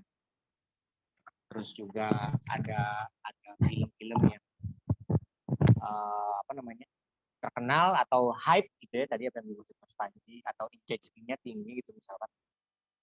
Tetapi filmnya misalkan katakanlah dari kita orang-orang akademisi intelektual begitu ya, kurang berbobot. Mungkin kalau dari pendapat saya gitu, komentar saya, ini berkaitan dengan pasar ya, atau jadi si karya seni atau karya sastra ini dilihat dari sisi komoditas begitu. Mana yang lebih mudah diserap oleh pasar sebagai komoditas, dialah yang kemudian menjadi banyak perhatian. Itulah kenapa kemudian film ini itu lebih terkenal misalnya daripada novelnya, bukunya. Ya mungkin dengan budaya baca yang menurun dan budaya visual ya begitu ya, yang lebih mudah diterima, yang sehingga membuat novel ini secara eksemplar gitu ya, atau secara pendapatan lah, katakanlah pendapatan penjualan novel dengan pendapatan film gitu katakanlah lebih tinggi pendapatan film. Mungkin salah satunya karena faktor itu. Itu juga yang kemudian mempengaruhi terhadap lagu ya. Lagu-lagu yang kemudian dia mengangkat isu-isu kritis ya, isu-isu kritik lah sebagai refleksi sosial begitu ya. Itu juga hanya didengar oleh segmented lah ya, segmented oriented gitu. Orang-orang tertentu yang dia memang mengerti, orang-orang tertentu yang dia memang satu benang merah lah dengan lagu-lagu itu, yang membuat kemudian lagunya sulit juga untuk tersebar secara luas. Seperti misalnya lagu-lagu misalnya yang terbaru lah, lagunya Action Scooter misalkan yang judulnya lagu petani, judulnya lagu petani. Itu mungkin yang mendengarkan ya orang-orang tertentu ya, berbeda dengan misalkan lagu-lagu Nadine Amizah yang dia mengangkat soal soal ekspresi sosial lah ya, ekspresi sosial, ekspresi emosional yang secara fetish komoditi itu lebih digandrungi. Itu juga yang kemudian mengapa di skripsi saya sedikit dibahas tentang kenapa kemudian kerusakan lingkungan ya. Kerusakan lingkungan itu sangat jarang ditulis ya oleh sastrawan kita, oleh musisi kita ya. Baik dalam bentuk puisi, baik dalam bentuk novel, ataupun juga dalam bentuk film. Kebanyakan kerusakan lingkungan ya yang disuarakan melalui kebanyakan soal lingkungan ya, permasalahan lingkungan yang tertuang dalam novel itu kebanyakan hanya soal apa ya, pemanis lah, belum menjadi ide utama. Seperti misalnya salah satunya contoh kita ambil misalkan puisi-puisi Aan Mansur misalnya, puisi-puisi Aan Mansur ya, mungkin dalam satu buku ya, dalam satu kumpulan puisi dia menuliskan persoalan lingkungan ya, persoalan soal kehidupan yang berkaitan dengan dampak perubahan lingkungan misalkan yang membuat warga menjadi kurang nyaman begitu ya, ada perubahan lingkungan, pemanasan global dan lain-lain misalnya. Mungkin dari 30 puisinya dalam satu kumpulan puisi itu hanya satu, dan dalam satu puisi itu pun hanya satu lah misalnya dibahas. Itu juga yang kemudian dalam Iksan Scooter misalnya, dia rilis album ya, lagu-lagu yang misalkan berbicara soal kritik ya, katakanlah kita bicara soal ada ideologinya begitu, itu ya menjadi 10 sekian persen lah dari jumlah lagu yang dituliskan dalam satu album. Terkait dengan fetish ya, saya kira fetish komoditi ya, ke karya sastra itu yang kemudian menjadi banyak didengar atau tidak didengar, banyak digandrungi atau tidak digandrungi, termasuk juga terkait dengan tadi Netflix, bagaimana melihatnya dari sudut fetish. Jadi para produsen lagu, house production misalnya, melihat apa yang menjadi peluang untuk bisa diserap oleh pasar, saya kira itu mungkin pendapat saya ya Mas Ari.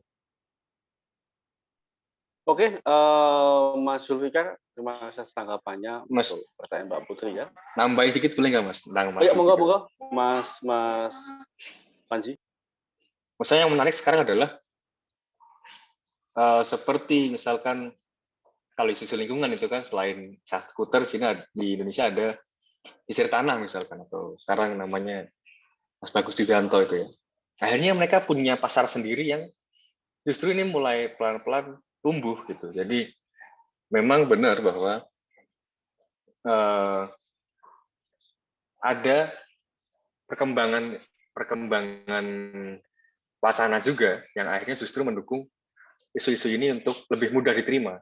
Seperti yang tadi soal film tadi, bahwa film ini mulai bergeser menjadi lebih inklusif, menjadi lebih mencakup, merepresentasikan banyak elemen. Ya, ini juga salah satunya perkembangan wacana yang secara global lebih mudah berkembang sekarang. Menurut saya juga itu juga. Itu Mas Ari. Ya, terima kasih Mas Panji dan Mas Zul atas pertanyaan Mbak Putri. Lalu kita akan beralih ke chat ya, karena Mas Iko sudah dari tadi menunggu pertanyaan untuk diberi tanggapan. Mas Iko Ilham Mahendra dari UPN Yogyakarta yang bertanya kepada Mas Panji ya, karena sama-sama memiliki latar belakang HI untuk studi S1-nya begitu ya. Bolehkah cerita tantangan juga tip dan trik Mas Panji ketika mengambil skripsi terkait sastra di ilmu HI? Nah, kebetulan Mas Iko ini juga dari dosennya untuk mengambil kajian HI, tapi dengan teori non HI ya, misalnya apakah sastra, apakah linguistik begitu, karena beliau akan menggunakan teori speech act-nya ini ya, Austin and Sherlock gitu. Ini Mas BMP banget ini sebenarnya. Moga Mas Panji tip dan triknya, karena sama-sama dari HI dan sama-sama mengambil studi yang notabene bukan dari teori-teori yang pada digunakan oleh HI. Monggo. Oke. Ya, jadi dulu waktu bikin skripsi itu memang lebih fokus pada melihat konteksnya. Gitu. Kesulitannya tentu konteks yang saya lihat ini enggak jarang digunakan untuk penelitian-penelitian di HI. Waktu itu konsepnya yang dipakai adalah kosmopolitanisme. Jadi bagaimana lalu film tadi yang Act of Killing itu direspon oleh banyak orang dan akhirnya ternyata orang-orang ini punya pola yang sama dalam merespon film ini. Mereka punya argumen yang sama, yaitu bahwa ini adalah dari film ini nyata Indonesia diduga melanggar HAM berat. Nah, dari sini yang saya lihat adalah konteksnya. Kalau ngomongin soal bagaimana HI menggunakan teori di luar HI, sebenarnya kalau di UNS sama waktu kuliah dulu sudah ada beberapa dosen yang memang menyarankan itu, dan teori speech act ini memang sebenarnya cukup lumayan banyak dipakai kok Mas. Dia salah satu bagian dari kalau biasanya di HI itu digabungkan dengan wacana biasanya. Jadi bagaimana lalu speech act ini yang dilutarakan oleh salah seorang tokoh, karena memang tokoh ini sudah jelas dia punya otoritas begitu, punya kuasa. Nah, artinya speech act yang dikatakan speech yang dikatakan yang lalu dilakukan, diartikulasikan ini punya impact begitu, punya dampak. Nah, ini yang nanti kan dilihat apa yang dikatakan sih kok bisa punya dampak. Nah, ini yang mungkin di sini di titik ini agak harus melenceng sedikit dari HI dan masuk ke linguistik, yaitu melihat bagaimana wordplay atau permainan kata ini digunakan secara politis untuk mempengaruhi atau memberikan sasar tertentu. Dan menurut saya yang harus dipahami juga mungkin untuk teman-teman yang di HI, bahwa sebenarnya diplomasi dan politik itu kita sangat membutuhkan analisis dari linguistik sebenarnya, karena kita sering lupa kalau diplomasi itu ya sebatas strategi, kita membahas bagaimana diplomasi ini dilakukan, lalu apa goals-nya, apa tujuannya, lalu bagaimana itu tercapai atau tidak. Tapi sebenarnya dalam diplomasi itu ada kalimat, ada kata yang diucapkan, ada pemilihan kata, bagaimana agar mereka tidak tersinggung, atau bagaimana agar negara lain juga merasa direndahkan dan seterusnya, atau bahkan bagaimana agar negara lain justru tersinggung. Dan itu perlu sekali kajian-kajian atau konsep-konsep dari rumpun yang lain di luar HI begitu. Dan menurut saya saat ini sudah cukup terbuka kok Mas untuk mengambil konsep-konsep di luar HI sebenarnya. Dan ya menurut saya nggak boleh sombong juga sih, karena HI itu sebenarnya ilmu turunan gitu. Jadi tidak pernah benar-benar ada ilmu HI yang murni. Kita memang mengambil dari banyak studi yang lain gitu. Tantangannya, ya, Mas Panji. Mungkin Mas lagi Mas. Tadi belum lihat tantangannya Mas. Tantangannya tuh mungkin ini Mas. Ya kan berarti harus mulai mungkin agak dari nol gitu untuk mempelajari tentang linguistik gitu. Karena kita di HI kita selalu mempelajari bagaimana konteks sekitar, bagaimana kerjasama gitu kan. Kita nggak pernah membahas bagaimana kerjasama itu prosesnya dilakukan melalui speech act, ini nggak pernah kita bahas di kelas itu. Jadi mungkin tantangannya lebih ke belajar lagi gitu yang makan waktu. Sedikit makan waktu. Gitu Mas Hari. Ya, terima kasih Panji atas tanggapan untuk pertanyaan Mas Igu. Ya, rekan-rekan ada yang mau bertanya lagi, monggo. Masih ada kesempatan, masih ada waktu. Akan mau bertanya lagi? Atau cukup ya? Cukup ya mungkin ya, karena waktu sudah menunjukkan pukul 9:30 ini luar biasa sekali. Ini termasuk diskusi yang paling panjang begitu durasi waktu ya, dan memang karena dua pembicara kita luar biasa memaparkan hal yang memang seringkali menjadi hal yang relatif baru, karena memang seringkali kita hanya fokus pada bidang ilmu kita, dan pada kesempatan kali ini kita mendapat dua narasumber yang memang studi dan concern-nya berbeda dengan apa yang dia kaji pada umumnya begitu. Oke, saya kira itu yang dapat saya sampaikan pada kesempatan waktu ini dalam acara diskusi budaya ini. Tentu saya mengucapkan terima kasih yang sebesar-besarnya kepada mohon maaf, ada satu pertanyaan lagi.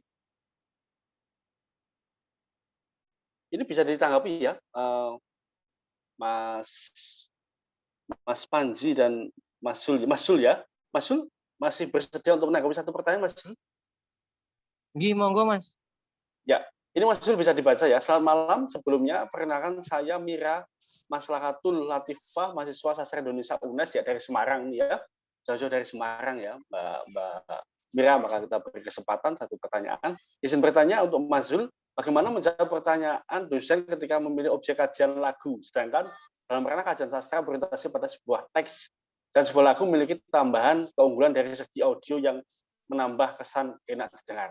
Dan apakah tidak ada karya sastra lain selain prosa, puisi, dan drama dalam ranah kesusastraan itu kurang?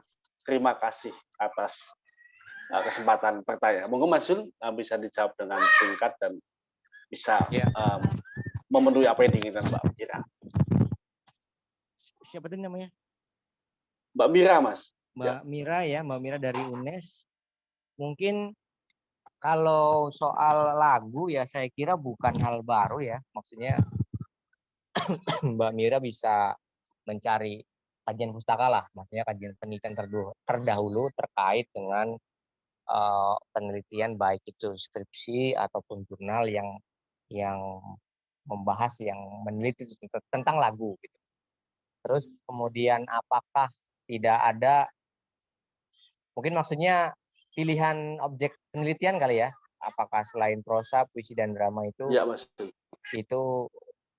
ada ranah yang bisa diteliti dalam bidang kesastraan. Ya itu sudah ininya objek penelitiannya. Prosa, puisi, drama itu bisa dari segi apa namanya teks dramanya, naskahnya ya teks drama naskahnya, kemudian juga secara apa namanya penampilan apa ya pertunjukan secara pertunjukannya atau bahkan misalnya kemudian profil kelompok seni juga itu juga menjadi objek penelitian sastra gitu ya yang saya ketahui. Bisa juga misalkan dari apa namanya biografi penulis, misalnya kenapa dia biografi penulis dia menuliskan buku A B C D E F G misalnya, bagaimana perbedaannya apa. Nah, saya kira kalau bicara soal objek cukup variatif ya, dan kalau bicara soal lagu saya kira bukan hal yang baru. Mungkin yang jarang saya temui memang penelitian di sastra itu ya memang lagu yang jarang ya, maksudnya melihat dari kajian pustaka yang pernah saya baca gitu ya, itu ya lagu, kemudian teater atau drama itu, dan juga profil kelompok seni, komunitas sastra atau komunitas seni ya, baik seni teater, seni musik ya, itu memang jarang saya temui penelitiannya, tetapi bukannya tidak ada. Mungkin itu ya Mbak Mira ya, yang bisa saya jawab. Ya, terima kasih Mas Zul atas tanggapannya. Saya kira sudah menjawab ya Mbak Mira atas pertanyaannya. Ya, kembali lagi saya mengatakan bahwasanya pertemuan malam ini kita akhiri ya, dan saya mengucapkan terima kasih sebesar-besarnya kepada rekan-rekan yang masih mengikuti acara ini sampai larut ya. Mas Wembi, Mas Bagus, Mas Rendra, Mas Igo, lalu tentu volunteer Mbak Mira juga dari Semarang ya, Mbak Hana, tentu volunteer TV Banyumasan yang dengan senang hati mengadakan acara ini, dan semoga acara ini bermanfaat. Saya kira demikian yang dapat saya sampaikan. Selamat malam, lalu saya kembali kepada Mbak Dini untuk sesi berfoto dan mengakhiri sesi ini. Terima kasih. Sekian dari saya. Mohon maaf apabila ada berkata salah. Sekian. Assalamualaikum warahmatullahi wabarakatuh. Waalaikumsalam warahmatullahi wabarakatuh. Wah, terima kasih banyak. Langsung saja kita coba langsung sesi foto ya. Mas Bahru bisa dibantu? Soalnya saya koneksinya agak buruk. Oke, baik Mbak. Mungkin bisa on kamera dulu ya, supaya nanti bisa didokumentasikan. Mau saya screenshot dulu. Oke. Tahan ya. 1, 2, 3. Satu kali lagi. 1, 2, 3. Oke, sudah. Terima kasih. Oke, terima kasih semuanya, teman-teman semuanya, terutama pemateri untuk pada malam hari ini, moderator maupun yang bisa berpartisipasi pada malam hari ini. Saya selaku host mengucapkan banyak terima kasih. Cukup sekian dan terima kasih. Kita tutup acara pada malam hari ini. Wassalamualaikum warahmatullahi wabarakatuh. Waalaikumsalam warahmatullahi wabarakatuh. Istimewa. Sip. Mas Rendra lu. Istimewa, boy. Sumpah Mas Rendra. Waduh, ini sudah turun gunung ini. Iya nih. Aku ini Natal bersama. Merry Christmas suhu. Oh, siap. Oh iya.